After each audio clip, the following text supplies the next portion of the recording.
Good evening, visitors. Welcome to the Australian War Memorial's last post ceremony. My name is Dan Hiscock, and joining us today from the Australian Army is Corporal Eliza Handley.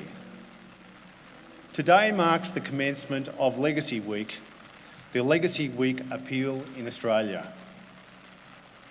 The Legacy Week Appeal has been running since the 1940s and is a time for all Australians to show their support for the widows and children whose loved ones have served our country. In the trenches of the Western Front during the First World War, a soldier said to his dying mate, "I'll look after the missus and kids." This became known as the Promise. Realising the dire circumstances of the tens of thousands of veterans, widows and children left behind, those who returned set out to help them. In 1923, Major General Sir John Gellibrand formed the Remembrance Club in Hobart. Another returning soldier, Lieutenant General Sir Stanley Savage, was inspired to establish a similar club in Melbourne, which was named Legacy.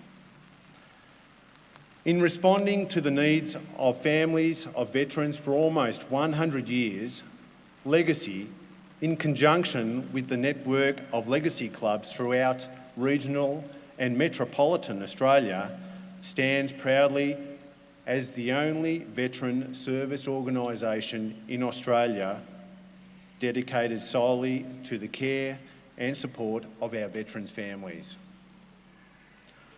Today, Legacy supports 43,000 partners and children of veterans who gave their lives or health serving our country. Legacy Week is a time to give back to the families of those who have given so much. This evening, we are honoured to acknowledge Mr. Trevor Scott, veteran of the Second World War, and the accompanying delegation of veterans from the Inverloch RSL. As always, we welcome the veterans who have served, those that are still serving, and the families that love and support them. We acknowledge the members of RSL Services Clubs Association, RSL Victoria and RSL Queensland, who are watching the broadcast of this ceremony across Australia. During this evening's ceremony, wreaths will be laid at the base of the pool of reflection by visitors to the memorial. If you are able, please stand and join in singing the national anthem.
The Australian War Memorial was the vision of Charles Bean, Australia's First World War official historian. Bean landed with the Australian troops on Gallipoli and stayed with them at the front through to the end of the war. The idea of this national memorial and museum came to him at Pozières, France, in the depths of the bloody fighting of 1916. Bean's idea was that this would be a place where families and friends could mourn loved ones buried in faraway places. It would also be a place that could help all Australians understand what these men and women had endured and what they had done for us. Bean's vision, to which we remain true, is best expressed as inscribed in the entrance to the memorial's galleries. Here is their spirit in the heart of the land they loved, and here we guard the record which they themselves made. Tonight, we will read the story behind just one of those on the Roll of Honour, which lists the names of more than 102,000 men and women who have given their lives for us in war and on operations for more than a century. But first, we present a lament, Flowers of the Forest. Wreaths or floral tributes will now be laid at the base of the pool of reflection.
Today we remember and pay tribute to Lieutenant John Rupert Steele.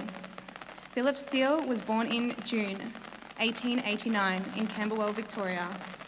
Commonly known by his middle name, Rupert, he was one of 5 children born in Melbourne to Melbourne merchant Phillip Steele Sr.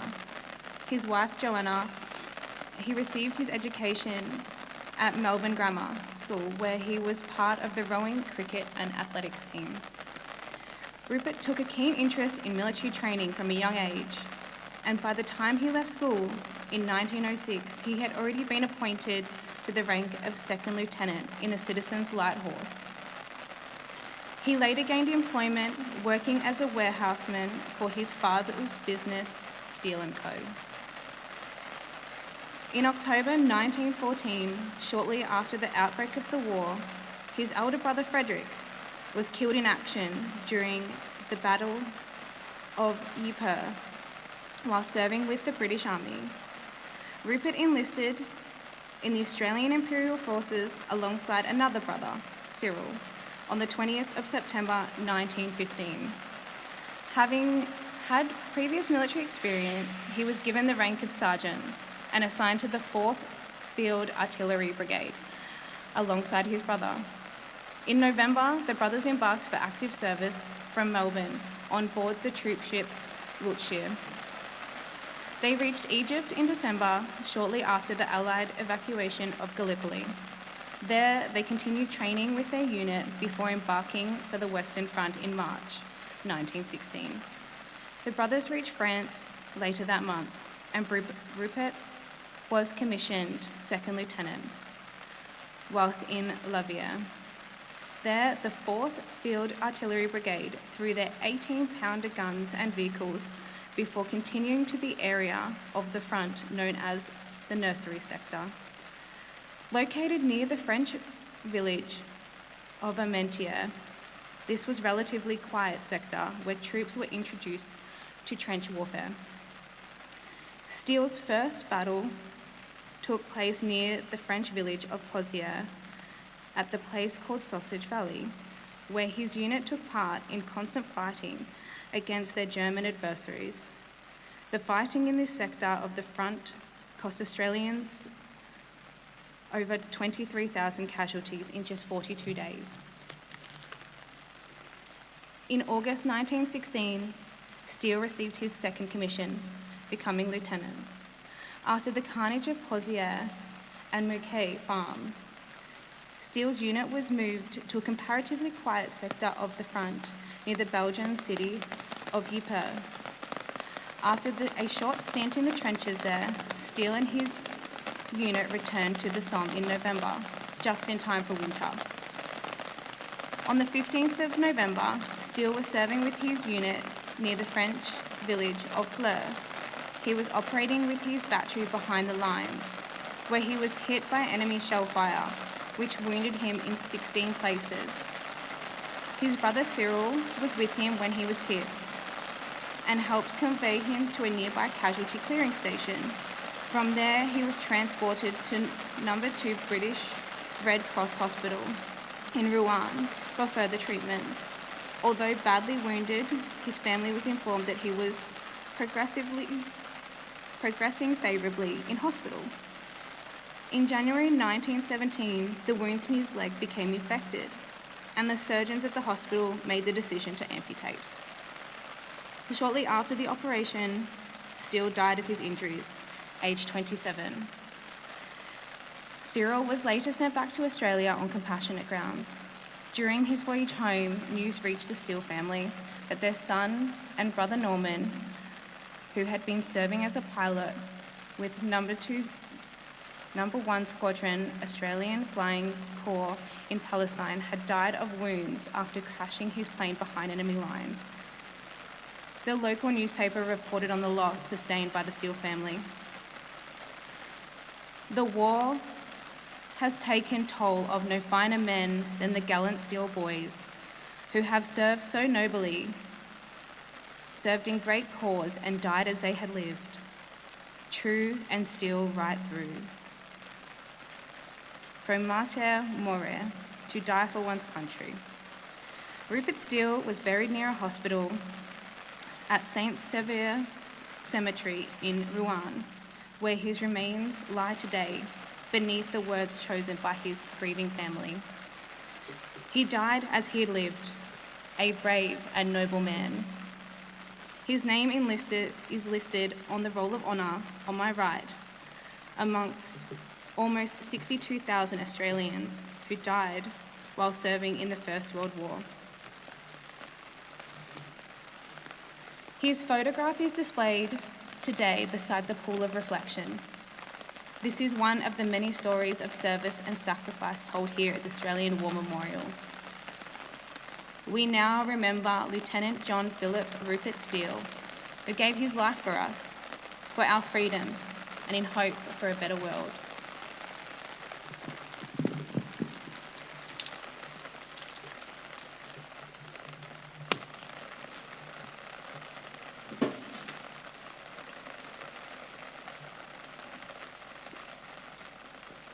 Please stand for the reading of the ode and sounding of the last post.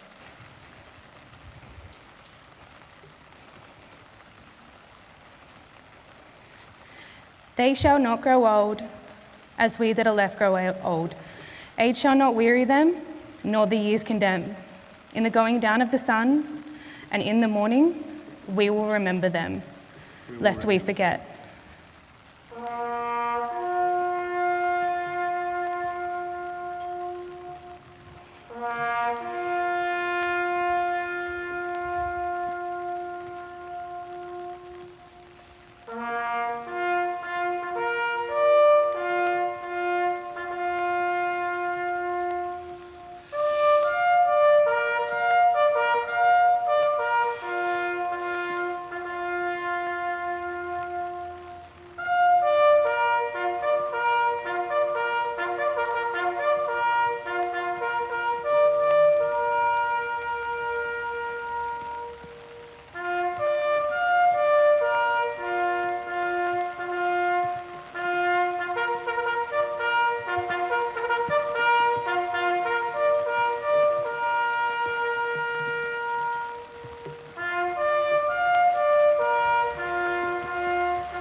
Lest we forget. Lest we forget.